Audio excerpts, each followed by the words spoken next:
Are you thinking of skipping out on your new home build inspection? You might think twice after watching this video. We brought back James P. from First Home Inspectors, and he has built homes for Fortune 500 company and packs over 14 years of experience. He's going to be answering some tough questions like if there is ever a time to skip out on a home inspection. So be sure to watch to the end to hear his answer.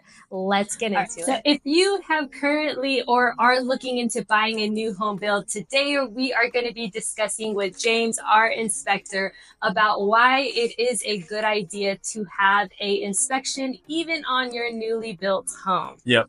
So first and foremost is just the value the client gets from it, right? So most inspection fees are between $350 and $450. And so if I go out and I find a framing issue, a plumbing issue, an HVAC issue, and so on, just to have any one of those traits come out is just around at least $100, $150 each, right? And so right there in itself, it's pretty easy to see the return on investment on having this work done. And then another good reason to have the inspection done earlier, the better. So the earlier you can get that inspection done, the better. What I've seen from hearing, past clients and even working at these companies is that the builder just wants to get you in the house, right? Once you sign that piece of paper, they're kind of golden, right? And you're moved in and it's whatever. And then they'll say, hey, well, you can just mark up everything that's wrong with the house. We'll come out and fix it, we promise. That process is not easy. They classically condition you once you get in there that they are not going to come out and fix all your items. They're gonna make the timing really inconvenient. It's gonna be a horrible process, and eventually you'll just be like, I don't even want to write anything in. This is such a pain.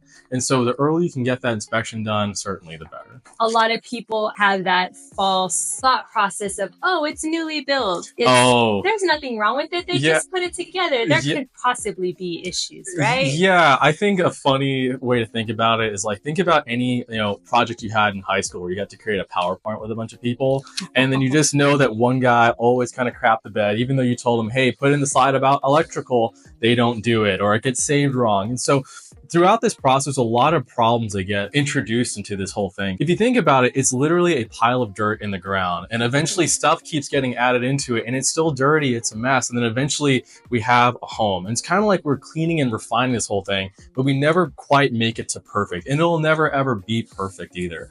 There are inspection oversights that happen. The county won't go inside the attic, and then neither will the builder.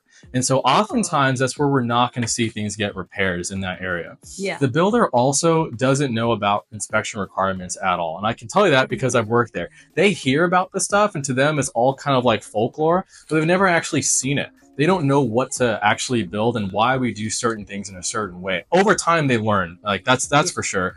But they're never required to take a course that says anything like, hey, this is why we do everything from A to Z in construction. And so when you have a home inspector comes in, we see things with this lens, right? Of like, hey, this needs to be sealed here because it's not included in this code. It's not, classic protocol or whatever, but there's a gap, and then it's going to cause damage to the home, and it's going to, run the homeowner some money once they finally move in. So getting a homeowner in for that reason as well is really, really important. And then just to backtrack just a slight bit, when you say to get the inspection done as early as you possibly can, what is that time frame usually? So what I really recommend is getting it done before that first walkthrough with your builder. Now, a lot of builders are getting kind of finicky about this, and they're realizing that if the home inspection report comes up kind of ugly, it's going to push off closing. So more and more of them are starting to say, hey, we want to do our first walkthrough with the buyer, and then you can have your inspector come in. Or they'll say, hey, you're not even allowed to have your inspector come in before you close on the house. Ooh. And so they're starting to push that out further and further. But if you could get it before your first walkthrough, what it allows you to do is have an entire packet of everything that's, we can find wrong with the home, and you can make sure the stuff gets completed before you move in. Run through us like the similarities and the differences in comparison to resale homes. So resale home is one that has been built 5, 10, 15, 20 plus years ago. Mm-hmm. And how are they alike and how are they different? So first is in how they're alike. What we're still looking at all the same things. I'm looking at the roof. I'm looking at the outdoors. The exterior, the grading, the irrigation system to some extent, meters, garage, attic, bathrooms, and so on. The entire process and what I'm looking at is the same. The level of scrutiny changes. When we're doing a new build, we're building to the government's standard of what a home should be, right? Wow. And that's a different thing from when you're buying a resale home, because the code is always changing, right? So if we're building to the 2021 code or whatever, we have to meet the standard. And so more things get called out. If I'm doing a resale home that was built in 2008, I'm not necessarily saying, hey, this isn't up to code, you need to change it, because that isn't a requirement. Things don't need to be retrofit in old homes to meet the new home requirements, unless you're doing a renovation to them. And so we go in with a slightly different lens when we do resale homes and new homes. I love that you pointed out the codes, right? Because it's like even at today in 2024, you can't predict what 2025 and 2026 or what those codes might change. Exactly. Yeah. What the code does too is that they look at building practices, they see what's going wrong in construction, and then they look to remediate that like constantly, right? And make it better and better. So whenever we put out, like we roll a new construction technology or practice, we see what happens, because things have adverse effects. And a great example is, and this is kind of behind the scenes too, that I don't think a homeowner would know, is that the code in the building industry is trying to make homes more airtight, because when they do that, what happens is that, you know, these homes consume less energy because air isn't just flowing in and out. Homeowners can't feel it, but you know, the power grid can, you know, so these things are there. What ends up happening, what we learned, is when we tighten up homes too much, is that it creates air quality issues inside, and people get sick more often. So certain cases of certain diseases pop up once we started making homes really airtight.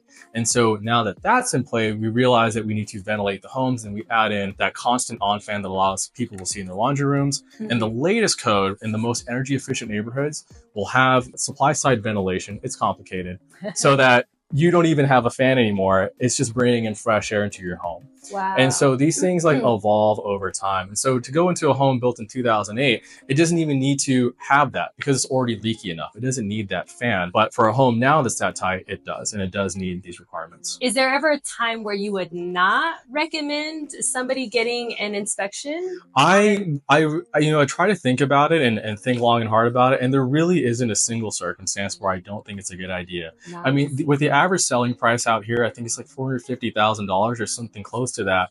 Spending $350, $450 on a home inspection is just a no-brainer for especially what you can get in a brand new home. If you find that this video was helpful, send it to somebody who might be in need. Smash that subscribe button so you stay educated and informed. And James's information is going to be in the description box below. My information is also in the description box below. So if you're looking to sell your property and buy one, or maybe just get out of renting and purchase your property, I would be more than happy to have that conversation with you. We filmed this video inside of a Regency Tower high-rise. There are 2 of them that are currently listed for sale by Miss Lilianne Floratos. Go ahead and check out these 2 videos here to see what those units look like. And if you want to see this home tour that I am in right now, go ahead and click on this video over here.